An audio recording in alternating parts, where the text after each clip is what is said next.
Seorang ayah berinisial AS warga Kecamatan Kilo Kabupaten Dompu ditetapkan sebagai tersangka pencabulan anak kandung. Kanit PPA Satreskrim Polres Dompu Ibda Ade Helmi Rabu 13 Juli mengatakan, dari hasil pemeriksaan pelaku sudah mengakui perbuatannya. Dia juga mengaku kilap telah mencabuli anak gadisnya yang berusia 15 tahun. Motifnya pelaku ingin tes keperawanan anak gadisnya. Dia tidak punya masalah dengan istrinya. Peristiwa itu terjadi pada Juni sekitar pukul 23.30 WITA.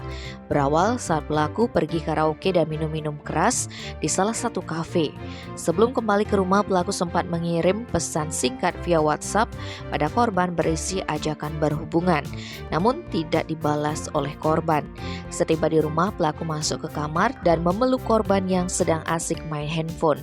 Dia meminta korban membuka pakaian sambil mengancam agar tidak berteriak, karena takut korban tidak berani melawan.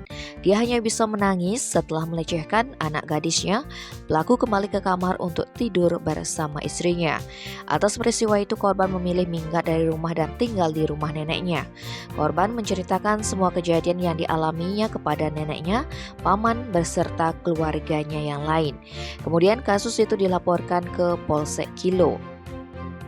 Tim Bali Express melaporkan.